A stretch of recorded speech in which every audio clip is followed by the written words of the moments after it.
Why does the face reflect the mind? Science and Buddhism. Have you ever noticed how sometimes you can walk into a room, look into someone's eyes, and immediately sense what they're feeling, without them saying a single word? Their smile might look polite, but somehow you can feel sadness underneath. Or their lips may be quiet, yet their eyes reveal anger boiling inside. What's fascinating is that modern neuroscience has only recently started to explain this phenomenon. Yet more than 2,500 years ago, the Buddha already spoke about it in simple, profound words. The face reflects the mind. The mind creates the face. So today, let's explore a question together. Why does the face reflect the mind? And what does both science and Buddhist wisdom have to say about this? Part 1. The face as a mirror of the soul. Think about it for a moment. Your face is the part of your body that most people see first. It's like a screen where your inner world is projected. When you're happy, your eyes widen, your skin seems to glow, your smile feels effortless. When you're worried or angry, your brow tightens, your lips press together, and no matter how much you try to hide it, people can feel it.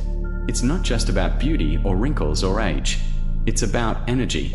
The energy of the mind has a way of shining through the muscles of the face. Part 2. The science of expression. Now, science offers us an explanation. Deep inside the brain, in a small almond-shaped structure called the amygdala, emotions are processed. When you feel fear, anger, or joy, the amygdala signals your nervous system and instantly changes your face. Stress releases cortisol. It makes your muscles tense, your skin dull. Joy, on the other hand, releases dopamine and endorphins, chemicals that relax your muscles and make your eyes sparkle. That's why doctors can sometimes tell if a patient is depressed or anxious just by noticing subtle changes in their expression. And that's why you can sometimes sense when your friend is not really okay, even if they insist they're fine. Part 3. The Buddhist perspective. But long before neuroscience, the Buddha explained it in an even more poetic way. The mind precedes all things. With the mind, we shape the world. If your mind is filled with anger, your face becomes harsh, difficult to approach. If your mind cultivates kindness, your face becomes soft, radiant, and inviting. Buddhism calls this principle Tianji Du Tam Sin. The appearance is born from the mind. You don't need to read a textbook to understand it. You can simply look around. Think of people you know who are calm, generous, and kind. Isn't there something unmistakably peaceful about their face? Part 4. A story to illustrate. There's a story in the Buddhist tradition about a soldier known for his fierce temper. His face looked so frightening that children would run away when he passed by. Later in life, he encountered the teachings of the Buddha and began to practice mindfulness and compassion. Over the years, his anger softened. His eyes became gentler, his voice calmer. And eventually, those same children who once feared him would now run toward him, feeling safe in his presence. Did his physical face change through surgery or cosmetics? No. It was his mind that transformed, and the face simply followed. Part 5. Where science meets Buddhism. You see, science and Buddhism are not contradicting each other here. They are meeting in the middle. Science tells us, emotions change hormones, hormones change the body changes the face. Buddhism tells us, thoughts create feelings, feelings create expressions, expressions create the world we live in. Different languages, same truth. The mind writes its story on the canvas of the face. Part 6. Why we can read faces instantly. But here's another question. Why are we, as humans, so good at reading faces? Neuroscience gives us a clue. Inside our brain, we have something called mirror neurons. These are special cells that allow us to sense and reflect the emotions of others. It's why you can feel uneasy around someone whose smile doesn't match their eyes, or why a genuine laugh is so contagious. In Buddhist terms, this is called tam truan tam. Mind communicates directly with mind. Words are not even necessary. The heart knows. Part 7. A reflection for you. So let me ask you, when others look at your face, what do they see? Do they feel comfort and warmth, or do they sense tension and restlessness? This is not about judgment, but about awareness. Just as we check a mirror before leaving the house, maybe we should also check the mirror of our own heart. Part 8. The practical takeaway. The lesson is simple, yet powerful. If you want your face to shine, don't start with expensive creams or endless filters on social media. Start with the heart. Practice letting go of anger. Breathe deeply when anxiety rises. Smile not because you're told to smile, but because your heart genuinely feels light. Over time, your face will naturally reflect that inner peace. Part 9. Closing message. The face is not just flesh and bone. It is the living expression of the mind. Change the mind, and the face follows.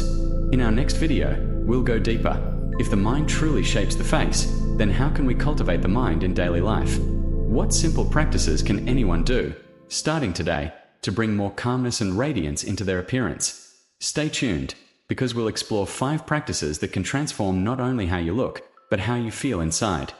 The face, a mirror of the soul. They say the eyes are the windows of the soul.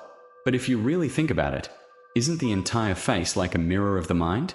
It's not just skin, muscles, or bone. It's a living screen that quietly broadcasts the state of our inner world. Have you ever met someone whose face instantly put you at ease? Or, on the other hand, someone whose constant frown made you feel a little uneasy, even before a single word was spoken? That's the mystery we are diving into today. How the face becomes a mirror of the soul. Part 1. The living screen. Imagine your face as a canvas. Every thought, every feeling, every subtle mood is like a brushstroke that paints onto it. Joy leaves a glow. Anxiety etches tension across the forehead. Compassion softens the eyes. Resentment hardens the jaw.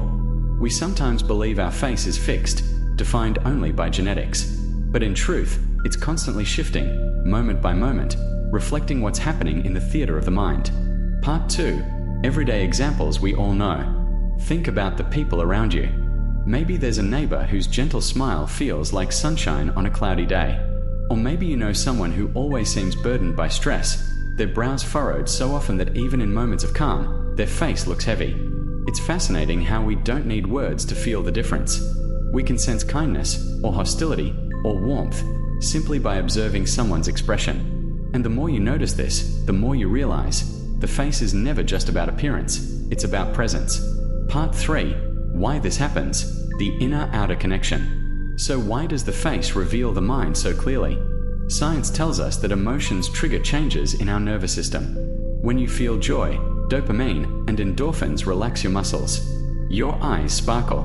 When you feel fear or anger, cortisol tenses your muscles and drains your complexion. But beyond the biology, there's also something subtler.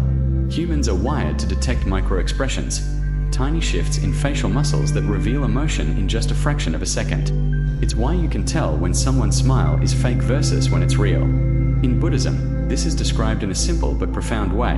The mind gives birth to the face. What you nurture inside will eventually show outside, whether you like it or not. Part 4. A story to bring it alive. I once heard a story of a man who was known throughout his village for being harsh and bitter. His face was so stern that children would avoid him. Later in life, after encountering the Buddha's teachings, he began to practice kindness and mindfulness. Slowly, the sharpness in his eyes softened. His once intimidating presence became gentle. And those same children who once ran away from him eventually began running toward him, seeking his company. What changed wasn't the structure of his face, it was the state of his heart. His face became the mirror of a kinder soul. Part 5. A reflection for us. Now let me ask you, if your face is a mirror of your inner life, what does it reflect today? When others look at you, do they feel a sense of ease, or do they pick up on unspoken tension? This isn't about judging yourself. It's about awareness. Just like we check the mirror before leaving the house, perhaps it's worth checking the mirror of our heart before stepping into the world. Part 6. Why it matters in daily life. Think about your daily interactions. A single expression can open or close a door. A warm smile can invite trust. A hard stare can create distance. You don't even need to say a word. Your face speaks first. This is why cultivating the mind matters so much more than makeup, filters, or cosmetic fixes. True radiance doesn't come from the outside in. It comes from the inside out. Part 7. A broader perspective. When we understand that the face mirrors the soul, it changes how we see both ourselves and others. We stop obsessing over surface-level beauty, and we start valuing inner qualities, kindness, patience, calmness, that naturally shine through. And maybe, when we see someone with a hardened face or a weary look, instead of judging them, we can ask, what burdens are they carrying inside? That perspective can turn judgment into compassion. Part 8. Practical takeaway. So here's something to try. Next time you look in the mirror, instead of just noticing your wrinkles, blemishes, or lines, ask yourself, what story is my face telling about my heart today? If you want a brighter reflection, don't rush to cover it with makeup or hide it behind a smile. Instead, nurture peace inside. Practice letting go of grudges. Take a moment to breathe when stress builds up. Offer kindness even in small ways. Bit by bit, your inner world will soften, and your face will follow. Part 9. Closing message. The face is not just an appearance. It's a living mirror of the soul. And just like any mirror, it reflects what is placed before it. Fill your heart with light, and your reflection will shine. Part 10. Teaser for next episode. In the next video, we'll explore this even deeper. If the face reflects the mind, then how can we actively train the mind to bring more calm, kindness, and radiance into our lives? We'll uncover some timeless practices that anyone, yes, anyone, can begin today. So stay tuned. The science of the mind and the face. Have you ever noticed how stress seems to carve itself onto the face, while joy makes someone look instantly radiant? It almost feels like magic. But science tells us it's not magic at all. It's biology. It's the brain. It's chemistry. And it's one of the clearest ways to see how the mind shapes the face. Part 1. The brain behind the face. Every emotion you feel is born inside your brain. At the center of it all is a tiny almond-shaped structure called the amygdala. It's like your emotional alarm system, alerting you to fear, stress, anger, or even excitement. When the amygdala fires off signals of stress, your body releases cortisol, the stress hormone. Cortisol tightens your muscles, tenses your forehead, and can even drain color from your skin. That's why when you're overwhelmed, your face literally shows it. On the flip side, when your brain releases feel-good chemicals like dopamine, serotonin, or oxytocin, the bonding hormone, your body relaxes, your eyes soften, and your smile becomes more natural. It's not just in your head, it's written across your entire expression. Part 2. Stress written on the face. Let's take stress as an example. Long-term stress doesn't just make you feel tired, it makes you look tired.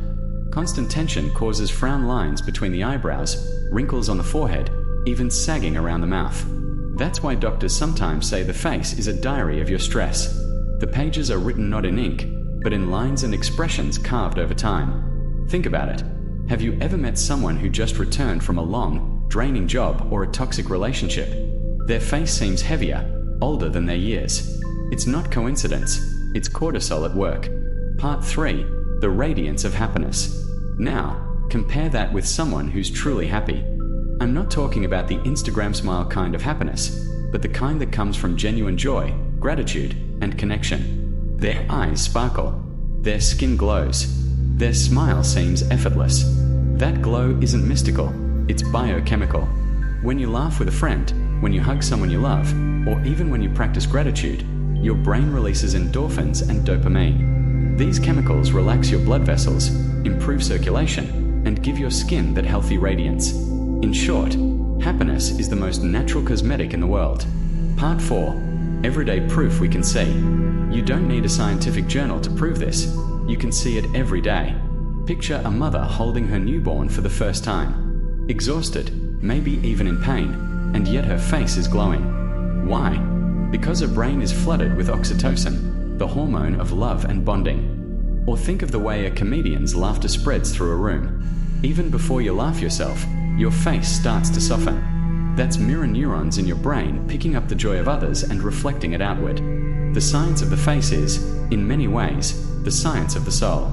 Part 5. What science and spirituality agree on. What fascinates me is how modern neuroscience and ancient wisdom point to the same truth.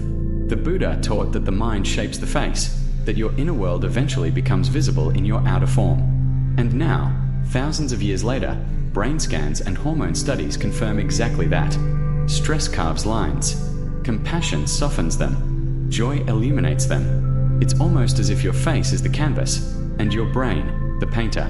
Part 6. A personal reflection. I remember a friend who went through a very difficult divorce. For months, she looked worn down, her face always tight, her smile rare. But over time, as she began healing, meditating, and rediscovering herself, something extraordinary happened. She looked younger. Her friends even joked she must have had some kind of cosmetic treatment. But she hadn't. The only surgery she had was on her soul. That's the power of the mind on the face. It's visible, tangible, undeniable. Part 7. A deeper question for us. So let me ask you this. If your face is constantly reflecting your inner state, what story is it telling right now? Are you carrying the marks of constant stress? Or are you allowing joy, kindness, and calmness to leave their subtle signature? We often spend so much money on beauty products, makeup, or even surgery, but very little on training the mind. Yet science shows that the cheapest, most effective beauty treatment is invisible. It's cultivating peace inside. Part 8. Practical takeaway. Here's something practical you can try. When stress builds up, pause and take a few deep breaths. This lowers cortisol almost immediately. Spend time with people who uplift you. Oxytocin will naturally brighten your mood and your face. Practice gratitude daily. Just writing down 3 things you're grateful for can boost dopamine, which in turn softens your expression. These aren't just feel-good tips. They're neuroscience in action. Part 9. Closing message. Your brain and your face are in constant dialogue. What happens inside never stays inside. It finds its way out, often more clearly than words. And while you can't stop time from leaving its marks, you can choose which emotions leave the deepest impression. Happiness and kindness don't erase wrinkles, but they make those wrinkles beautiful. Part 10. Teaser for next episode. In the next video, we'll step beyond science into something even more intriguing. The stories from Buddhist tradition about how people transform their entire appearance simply by transforming their minds. These aren't just legends, they carry lessons for how we live today. So stay with me, because the journey of the mind is the journey of the face. The Buddhist view, the face reflects the mind. Have you ever looked at someone and thought, they have such a kind face, even before they said a single word? Or maybe you've met someone whose expression felt cold, even intimidating, and you couldn't explain why. The Buddha had a teaching about this, and it summed up in a simple but powerful phrase: the mind gives birth to the face. Part 1. The core teaching. According to the Buddha, everything we carry in our heart eventually finds its way onto our face. The face is not just skin, muscles, and bones. It's the mirror of the mind. If your heart is soft, compassionate, and peaceful, then your face reflects that peace. If your heart is full of anger, resentment, or fear, your face will also carry those marks. It's almost poetic. As the mind is, so the face becomes. Part 2. The gentle face of compassion. Think of someone you know who radiates kindness. Their smile puts you at ease, their eyes feel warm, and just being near them makes you feel safe. This isn't an accident. A gentle mind creates gentle expressions. A compassionate heart softens the eyes, lifts the cheeks, and creates the glow we often call beauty. When the Buddha described this, he wasn't talking about cosmetics or outward appearance. He was talking about an inner beauty that no makeup brand can sell. Part 3. The hardened face of anger. Now think of the opposite. A person who constantly carries anger, bitterness, or greed. Over time, their face hardens.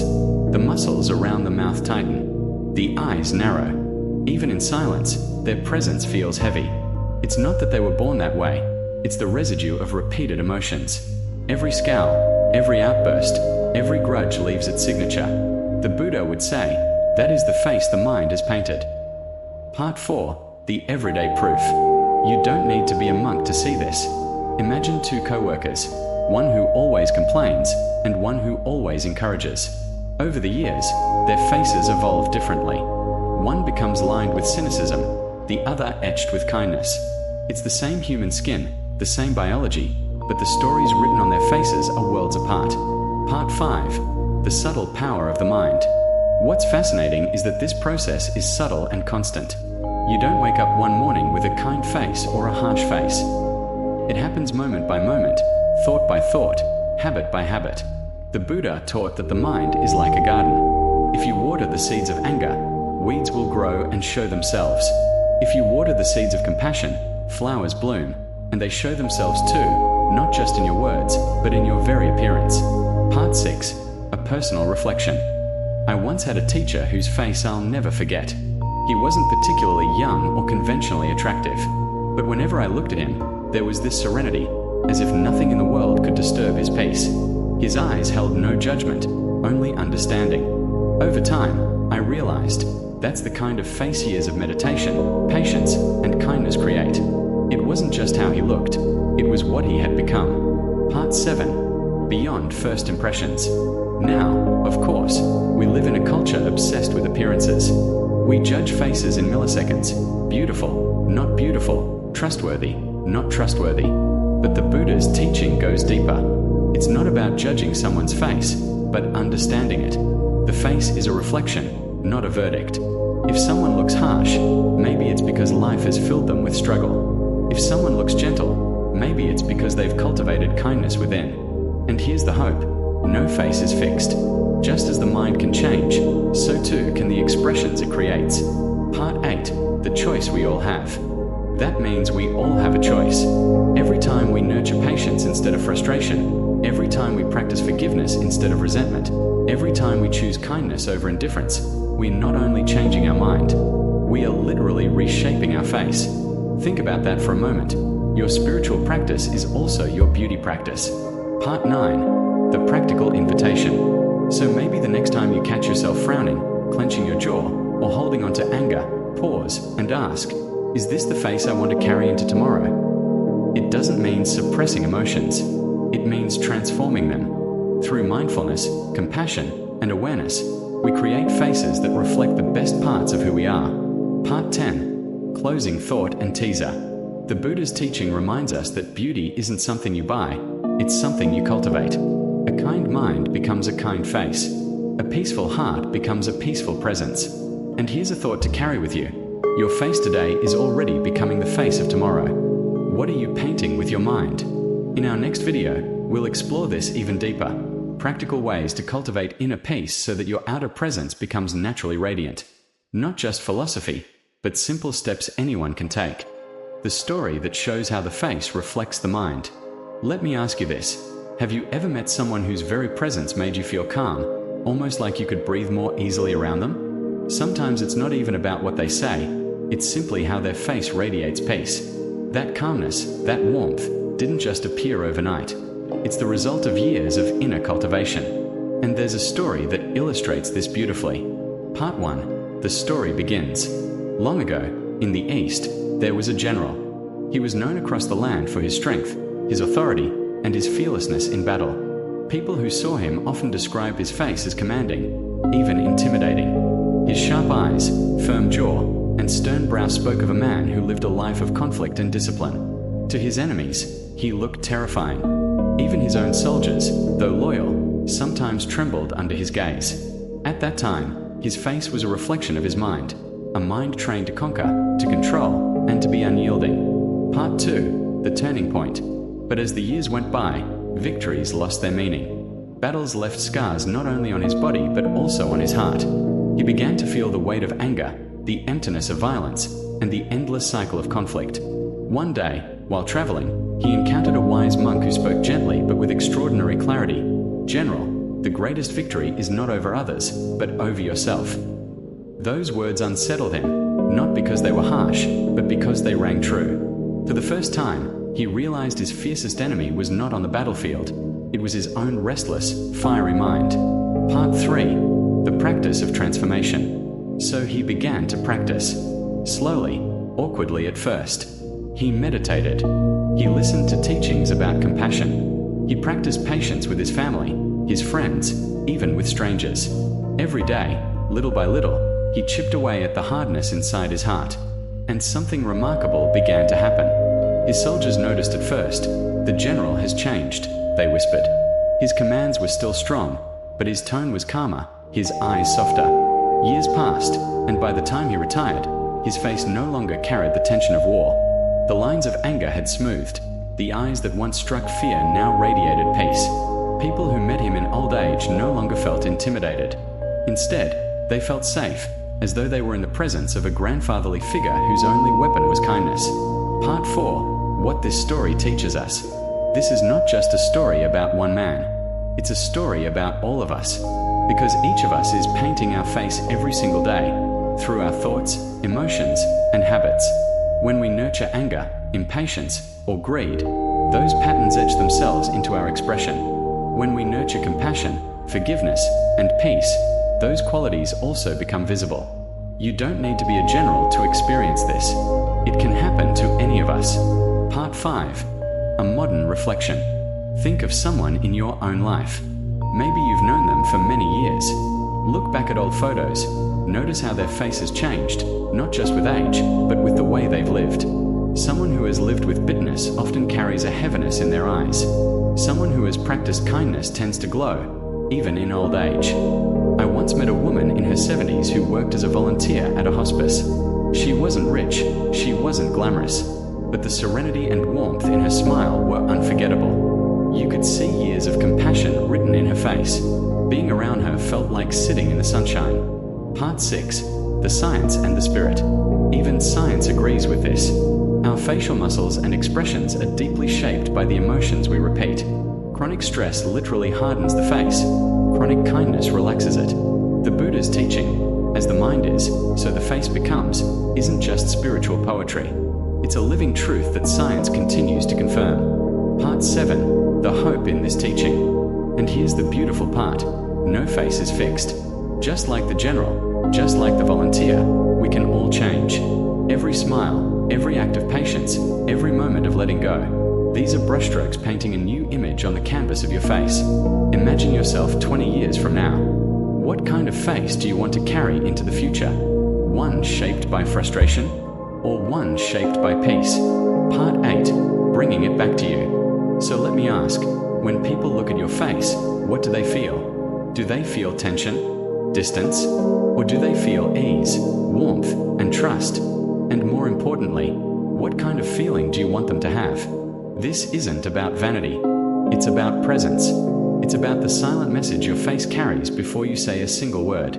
Part 9. The gentle challenge.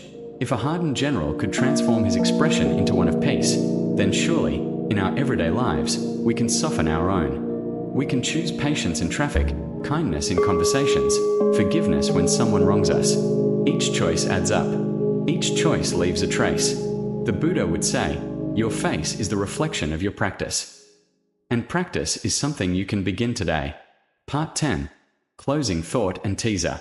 The story of the general reminds us of this truth. Your face today is not permanent. It is a work in progress, a painting of your inner life. And so the real question is, what masterpiece are you creating? In our next video, we'll dive deeper into 5 simple practices to cultivate compassion and inner peace, habits that can gradually transform not just your mind, but the very presence you carry into the world. When science meets Buddhism. Let me ask you something. Do you believe science and spirituality are completely separate worlds? Many of us were taught to think that way, that science belongs to the laboratory, while spirituality belongs to temples or churches. But what if I told you that in the case of the human face and the human heart, science and Buddhism actually point to the same truth? That our outer appearance is deeply shaped by what lives inside of us. Part 1. The science side. Let's start with science. Neuroscience tells us that emotions are not abstract. They're chemical, electrical, and physical. When you're stressed, your amygdala, the fear center in your brain, goes into overdrive. Cortisol floods your body. Your muscles tighten. Your brow furrows. Over time, this becomes your default face. On the flip side, when you're happy or when you experience love, your brain releases dopamine, oxytocin, and endorphins. These chemicals relax your nervous system, open up your posture, and literally brighten your face. Scientists have even measured this. People in states of joy have more symmetrical microexpressions, softer muscles, and brighter eyes. So from a scientific point of view, your emotions carve themselves into your features, moment by moment, day by day. Part 2. The Buddhist perspective. Now let's turn to Buddhism. The Buddha used a different language. He didn't talk about cortisol or dopamine. Instead, he spoke of the mind and karma. He taught, as the mind is, so the appearance becomes. In Buddhist thought, every action begins in the mind.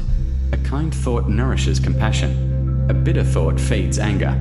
Over time, these inner patterns shape not just your destiny but also your physical presence, your face to the world. That's why Buddhist texts often say, the face is the mirror of the heart. So while science maps the hormones and neurons, Buddhism maps the inner seeds of thought and intention. Different words, different metaphors, but they describe the same direction. The inner world manifests outwardly. Part 3. The meeting point. Here's where it gets interesting. Science says, hormones and neural pathways sculpt your expressions. Buddhism says, your mind and karma sculpt your expressions. Two perspectives, one truth. Inner state becomes outer shape. Think of it like two people standing on opposite sides of a mountain. One describes the rocks, the soil, the plants. The other describes the sky, the clouds, the horizon. At first, their descriptions seem different, but both are pointing to the same mountain. Part 4. A practical example. Imagine a person who spends 10 years of their life angry, holding grudges. Science would say, repeated surges of cortisol and adrenaline harden the facial muscles, deepen lines of tension, and darken the eyes. Buddhism would say, the habit of anger plants karmic seeds, which ripen into a hardened, unfriendly appearance. Now imagine another person who spends 10 years practicing kindness, patience, and gratitude. Science would point to oxytocin and dopamine relaxing the nervous system, giving them a naturally gentle smile. Buddhism would say their compassion transforms their karmic face, making them approachable and warm. Different languages, same conclusion. Part 5. Why this matters to us. Why is this important? Because it means we are not prisoners of our genetics, nor are we stuck with the face we were born with. Yes, our bone structure comes from DNA, but the living expression that people feel when they look at us, that is cultivated. The Buddha would say, shape your mind, and your face will follow. Science would say, train your emotions, and your nervous system will rewire itself. Both give us hope. Both tell us that transformation is possible. Part 6. A personal reflection. I remember once sitting with a meditation teacher. He wasn't young, his hair was silver, his skin carried wrinkles of age. But when he smiled, it was as though light filled the room. People leaned in, not because of any physical beauty in the conventional sense, but because his face radiated serenity. Later, I learned that he had endured incredible hardships in his early life, but instead of letting anger consume him, he had trained his heart in forgiveness. And you could see that practice etched into his features. It was science and Buddhism in one living example, the biology of peace meeting the spirit of compassion. Part 7. The challenge for us. So here's the real question. If both science and Buddhism agree that our inner life shapes our outer life, what are we doing with that knowledge? Are we feeding our minds with constant stress, comparison, and anger, knowing full well it will show on our faces?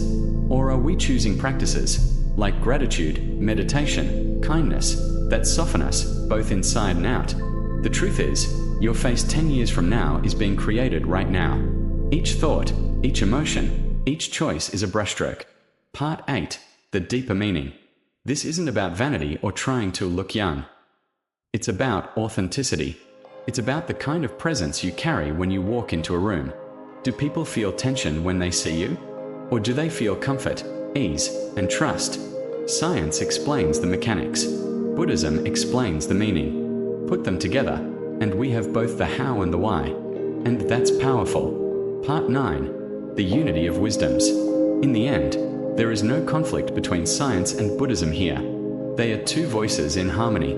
One speaks in the language of data, the other in the language of wisdom. Both point us back to the same invitation: tend to your inner life, and your outer life will naturally transform. That's a truth you can feel, whether you're in a lab or in a temple. Part 10. Closing thought plus teaser. So the next time you look in the mirror, ask yourself, not how do I look, but what story is my face telling about the life inside me? And if you don't like the story, the good news is, you can change it. Both science and Buddhism agree on that. In our next video, we'll explore practical steps, small daily practices, that can reshape not just your mood, but the way your very presence feels to others. Because in the end, your face isn't just what the world sees. It's what your heart has been quietly writing all along. Why we can read other people's faces. Have you ever walked into a room, glanced at someone's face, and immediately felt you knew what they were going through? You didn't exchange a single word, but somehow, you could sense sadness, stress, or kindness just by looking at them. Isn't that fascinating? Almost like our minds are wired to read each other without speaking. Part 1. The mystery we all experience. Think about it. A coworker walks into the office, smiling politely, but something inside tells you they're not okay today. Or you meet a stranger for the first time, and instantly, without logic or evidence, you either feel safe with them or guarded. How is it possible that we can read someone else so quickly? Is it intuition? Is it science? Or is it something deeper, like what spiritual traditions have always spoken about? Part 2. The science of mirror neurons. Let's begin with what neuroscience has discovered. In the 1990s, scientists in Italy found something remarkable in the brain: mirror neurons. These are special brain cells that fire not only when we perform an action, but also when we see someone else perform that action. For example, if you see someone smile, your mirror neurons light up as if you were smiling. If you see someone in pain, your brain mirrors their experience. It's the root of empathy. This means that, biologically, we are designed to feel into each other. When your friend looks anxious, your body subtly picks up their breathing, their micro-expressions, their tone, and your brain mirrors it. You literally feel a piece of what they're feeling. So when we say, "I can sense something's wrong," it's not magic. It's your nervous system tuning into theirs. Part 3. Beyond biology, the Buddha's view. But here's where it gets interesting. Over 2,500 years ago, long before neuroscience, the Buddha described something very similar. He said, "Mind communicates to mind, without words." In Buddhist thought, our inner state radiates outward, through our eyes, our gestures, even the subtle energy of our presence. You don't need language for this transfer. One person's heart can touch another person's heart, simply by being. It's why when you sit near someone deeply peaceful, you yourself begin to feel calm. And when you're around someone angry or bitter, even if they say nothing, you feel disturbed. The Buddha called this the natural transmission of mind to mind. Part 4. Where science and Buddhism meet. Now let's put the two together. Science explains the mechanics: mirror neurons, hormones, nervous system synchronization. Buddhism explains the meaning. The state of your heart is contagious. It ripples outward, shaping the experience of everyone around you. Different words, same truth. We are built to sense each other because we are never truly separate. Part 5. A real-life example. I remember visiting a hospital once. The nurse who walked into the room barely said a word, but there was something about her face, soft, kind, unhurried, that instantly made the whole space feel lighter. The patient's shoulders relaxed. The family members stopped frowning. Nobody needed to ask, "Are you kind?" We could see it. We could feel it. That's mirror neurons doing their job. That's also what the Buddha meant by mind speaking directly to mind. On the other hand, I've also been in rooms where someone walks in angry, carrying tension, and instantly everyone else stiffens. Again, no words needed. We just know. Part 6. Why this matters. So why does this matter for you and me? Because it means that how we carry ourselves is not private. The face you show, the energy you bring, it's being read, absorbed, mirrored by everyone you meet. Think about that. Your stress doesn't stay with you. It leaks out and shapes the room. But so does your joy, your patience, your compassion. Every day, we are teaching others how to feel, not by lecturing them, but by simply being who we are. Part 7. The responsibility of presence. And that's powerful, because it means we carry a kind of responsibility, not just to ourselves, but to those around us. If you want your children, your co-workers, your partner to feel more at peace, the most effective thing you can do is cultivate peace within yourself. Science would say, your calm nervous system helps regulate theirs. Buddhism would say, your mind transmits peace to their mind. Either way, the conclusion is the same. Your presence matters more than your words. Part 8. A personal reflection. I'll share something personal. Years ago, I used to be quick-tempered. I didn't shout much, but inside, I was impatient. And even when I tried to smile, people could sense it. They felt my tension before I said a word. After I began meditating regularly, people started saying things like, "You feel calmer now," or "It's easier to be around you." Nothing about my face dramatically changed, but something invisible did, and others could read it. That's when I realized, it's not just about what I think inside, it's about what my inner state does to the people I love. Part 9. The deeper question for us. So here's a question for you. What are people reading on your face today? Are they picking up kindness, patience, compassion? Or are they picking up worry, anger, or exhaustion? We can't fake it. Mirror neurons don't lie. Our nervous system, our subtle presence, always speaks louder than our words. And maybe that's the Buddha's deeper message. If you want to change the way others feel around you, you must first change the way you feel inside. Part 10. closing plus teaser. So the next time you look at someone and instantly sense their mood, remember, it's not just intuition, it's biology. And it's not just biology, it's also something timeless that spiritual wisdom has always known. Mind speaks to mind, which means you're not just living for yourself. Your face, your presence, your inner life, it's constantly shaping the world around you. And in the next video, we'll explore something even deeper. If our face reflects our heart, and our heart influences others, then how can we consciously cultivate the kind of inner state that makes our presence a gift? Because the greatest beauty is not in the features we are born with, but in the peace and kindness we choose to embody. The inner work behind a peaceful face. Have you ever looked at someone and thought, wow, their face just radiates warmth? It wasn't about perfect features or makeup. It was something deeper, like an inner light shining through their eyes and smile. And then there are times we meet people who seem guarded, harsh, or heavy, even if they say nothing. Why is that? The answer, both in science and in the Buddhist teachings, is simple but profound.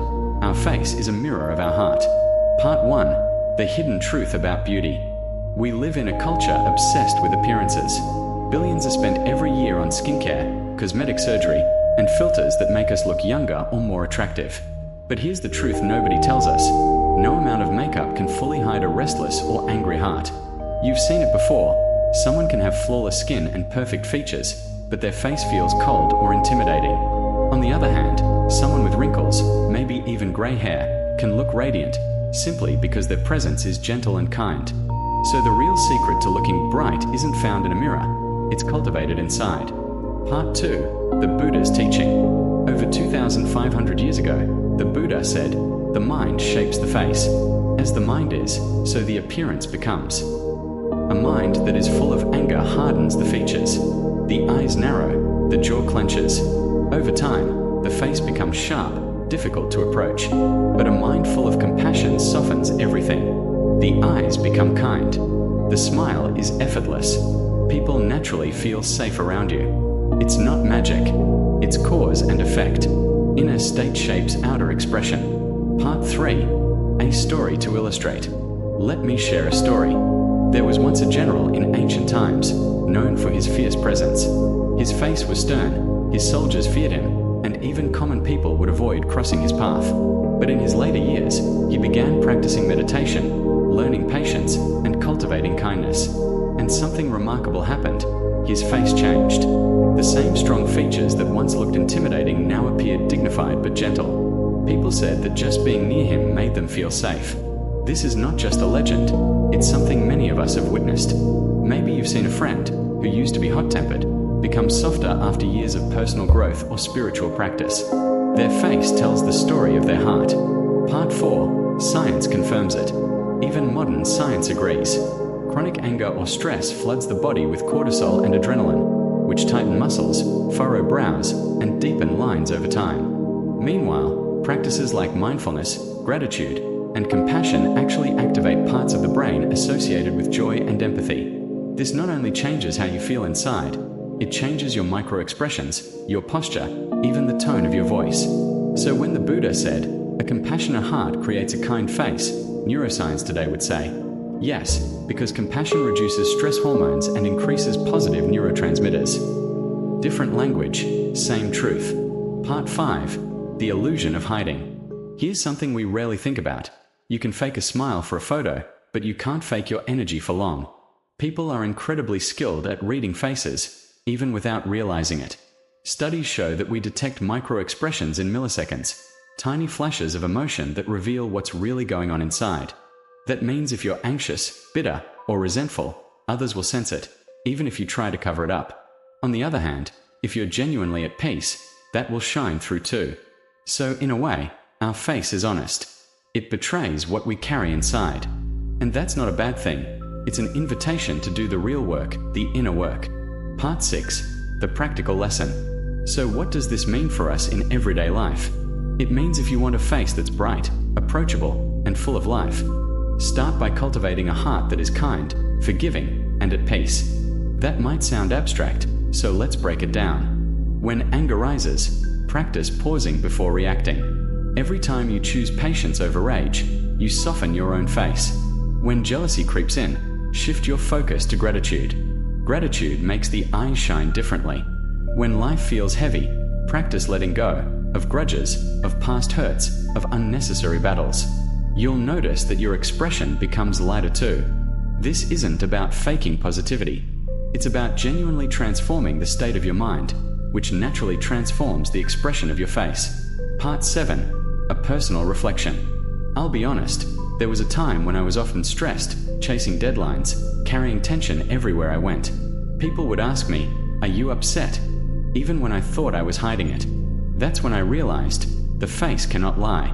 After practicing meditation and simply learning to breathe deeply and let go, people began to comment differently. "You seem calmer. You look younger. It feels easier to talk to you." I didn't change my skincare routine. I changed my mindset. And the face followed. Part 8. The ripple effect. And here's the beautiful part. When you soften your own face through inner work, you give a gift to others. Think about the last time you met someone whose smile instantly relaxed you, whose eyes carried kindness. Didn't it make your day lighter? That's the power we each have. By tending to our inner garden, we not only transform ourselves, we ease the hearts of everyone we meet. Part 9. A question for you. So let me ask you, if your face today is the canvas of your heart, what story is it telling? Is it telling a story of unresolved anger, stress, or resentment? Or is it telling a story of growth, compassion, and peace? Because at the end of the day, your true beauty isn't the shape of your nose or the smoothness of your skin. It's the light in your eyes and the gentleness in your smile. Part 10. Closing plus teaser. So the next time you look in the mirror, instead of only asking, "How do I look?" try asking, "What is my heart reflecting?" Because outer beauty fades, but the radiance of a kind heart only grows stronger with time. And in our next video, we'll take this even deeper. If the face is a mirror of the heart, then what specific practices can we do every day to cultivate that kind of inner light, so that over time, we don't just look peaceful, we become peaceful? Because true beauty is not in the features we are born with, it's in the soul we choose to nurture. The face as a map of the soul. When you look in the mirror, what do you really see? Just skin, bone, and features? Or the reflection of something deeper, your inner life written across your face? There's an old saying, the face is the map of the soul. And whether you believe in ancient wisdom or modern psychology, one truth keeps showing up. If you want to truly change your appearance, you have to begin with your mind. Part 1. Why the face reveals the soul. Think about it. A person who carries bitterness for years will often show it in their expression. The corners of their mouth curve downward, their eyes seem clouded, and even their presence feels heavy. Meanwhile, someone who has cultivated peace and kindness may have wrinkles, gray hair, or imperfections, but when you look at them, you feel calm. It's as if their very being is saying, "You're safe here." So maybe beauty isn't just about symmetry or youth. Maybe it's about resonance, what your face communicates without words.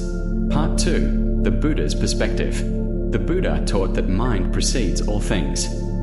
Whatever we hold in the mind eventually shapes our speech, our actions, and yes, our appearance. If the mind is restless, the body follows. If the mind is filled with compassion, the body reflects peace. That's why in Buddhist art, enlightened beings are often depicted with serene, radiant faces, not because of some magic power, but because the inner state naturally shines outward. Part 3. The story of transformation. Let me share a story. There was once a man known for his quick temper. He was sharp-tongued, easily offended, and people often avoided him. His face carried a permanent scowl. But later in life, he began to practice meditation and compassion. Slowly, he learned to let go of grudges. He softened toward others. Over the years, something fascinating happened. His face began to change. The harsh lines around his eyes relaxed. His smile became genuine. Friends said, "You look like a completely different person." It wasn't surgery. It wasn't skincare. It was the soul healing itself, and the face simply followed. Part 4. Science backs it up. Modern science agrees with this ancient insight. Neuroscience tells us that chronic stress, anger, and resentment flood the body with stress hormones like cortisol. These chemicals tighten muscles, deepen frown lines, and age us faster. On the other hand, practices like gratitude, mindfulness, and compassion stimulate happy chemicals such as oxytocin and serotonin. These don't just improve your mood, they literally soften your facial expressions, change your posture, and even make your eyes shine brighter. So when wisdom says, the face mirrors the soul, biology responds, yes, and here's the chemistry that explains it. Part 5. The illusion of cosmetic fixes. Here's something we often forget. You can spend thousands on creams, fillers, or filters, but those things can only mask, not transform. You might fool a camera lens for a moment, but you can't fool human presence. People sense what your face is really saying. They feel the tension beneath the smile, or the kindness behind the wrinkles. That's why someone with imperfect features can still be magnetic, while someone conventionally attractive might feel unapproachable. The difference isn't in the face, it's in the heart shining through it. Part 6. A reflection for you. So I want to ask you, when others look at your face, what do they feel? Do they feel welcome? Do they sense warmth and kindness? Or do they feel tension, guardedness, maybe even hostility? This isn't about guilt, it's about awareness. Your face is telling a story, whether you realize it or not. And the good news is, you're the author. Part 7. The real makeover. If you truly want to change your face, not just the surface, but its whole presence, begin with the mind. Cultivate patience, and your eyes will lose their harshness. Practice forgiveness, and your smile will come easier. Nurture compassion, and your presence will grow magnetic. This is the makeover that lasts. This is the transformation that no amount of money can buy. Part 8. My own journey. I remember a time when stress owned me. Deadlines, worries, constant rushing. And though I thought I was hiding it, people often asked, "Are you okay? You look upset." I didn't realize it, but my face was carrying the weight of my inner storms. Only when I started practicing mindfulness and letting go of what I couldn't control did things change. Friends began saying, "You look more relaxed, happier, younger even." It wasn't vanity. It was proof. The face changes when the heart changes. Part 9. The ripple effect. Here's the beautiful part. When your face reflects peace, you don't just transform yourself, you transform the people around you. Think of the last time you met someone whose smile immediately lifted your mood, or someone whose calmness seemed contagious. That's the power of a mind at peace. It radiates outward, silently healing others. Your face is not just your own. It's a gift, or a burden, you bring into every interaction. Part 10. Closing message and next step. So remember this, your face is the map of your soul. Every thought, every emotion, every choice writes itself there. If you want to change how you look in the deepest, truest sense, don't start with the mirror. Start with the mind. Start with the heart. Because a face shaped by compassion and wisdom never grows old. It only grows brighter. And in the next video, we'll explore something even more practical. What daily practices can you begin right now? Simple, doable steps that not only calm your mind but also transform the very energy your face gives to the world. Because real beauty isn't what we are born with, it's what we choose to cultivate. Teaser for the next video. If the face truly reflects the mind, then here's the question that naturally follows. How can we shape the mind so that our face becomes brighter, calmer, and more welcoming? It's one thing to know that inner peace transforms our appearance. It's another thing entirely to practice it in daily life. And that's where the real journey begins. Part 1. Recap of the core insight. We've explored how the face is not just a mask, but a mirror. Wrinkles, lines, expressions, they aren't random. They are chapters of our story written into skin. They reflect what the heart has carried for years: joy, anger, compassion, or resentment. And we've seen how both science and spiritual wisdom agree. The state of the mind shapes the body. Neuroscience speaks of hormones, stress, and mirror neurons. Buddhism speaks of karma, compassion, and mindfulness. Different languages, but the same truth. So now the question becomes practical. What can we actually do? Part 2. The desire for real change. Most of us don't just want to look good, we want to feel good. We want to carry a face that people trust, a presence that uplifts, a light that doesn't fade with age. But let's be honest, it's easy to get lost in surface-level fixes. Creams, filters, diets. And while those things may help for a time, they can't reach the root. They can't touch the soul. Real transformation doesn't come from a bottle or a scalpel. It comes from practice. Simple but consistent practices that reshape how we think, how we feel, and how we see the world. Part 3. A glimpse into practice. Imagine this. Two people walk into a room. One carries years of stress, resentment, and unspoken anger. The other carries years of compassion, patience, and gratitude. They might wear the same clothes. They might be the same age. But the atmosphere around them is entirely different. What's the difference? Daily cultivation. What they chose to practice when nobody was watching. Part 4. Introducing the next step. In the next video, we'll take this conversation deeper. I'll be sharing 5 simple practices, what in Buddhist tradition are sometimes called skillful means. But don't worry, they're not abstract rituals or complicated philosophies. They are practical, doable steps that anyone, no matter your background, religion, or age, can begin today. These practices are like seeds. If you water them daily, you'll notice something remarkable. Not only does your inner life become calmer and lighter, but your face, your energy, and the way others experience you will begin to transform. Part 5. Building anticipation. Here's a little preview. One practice has to do with how you breathe, and how a few conscious breaths can soften years of tension written across your forehead. Another has to do with how you speak, because every word shapes both the listener's heart and your own face. And another is about letting go, because when the heart releases its grip, the face naturally relaxes and shines. These aren't theories. They are tools. And like any tool, they only work if you pick them up and use them. Part 6. A personal reflection. I'll be honest, when I first heard about these practices, I thought, that sounds too simple. How can breathing, forgiving, or smiling really change a life? But when I started trying them, little by little, I noticed changes. Not overnight, but in quiet, subtle ways. Friends would say, "You seem calmer." Strangers would smile back more often. Even my own reflection in the mirror looked softer, less weighed down. That's when I understood. These practices are not just about self-improvement. They're about self-liberation. Part 7. Directly engaging the viewer. So let me ask you, if your face is a map of your soul, what does your map look like right now? Is it a map full of storms, unfinished roads, and restless winds? Or is it a map with clear paths, gentle rivers, and open skies? And more importantly, what kind of map do you want it to be, years from now? Because here's the truth. No matter how the past has shaped you, the future is still unwritten. You can start redrawing that map today. Part 8. Building curiosity for the next video. In our next session together, we'll go step by step into these 5 practices. I'll guide you through them in a way that's practical and grounded, so you can try them immediately, even while you're watching. These practices aren't about becoming someone else. They're about returning to who you really are, beneath the stress, beneath the noise, beneath the masks we all wear.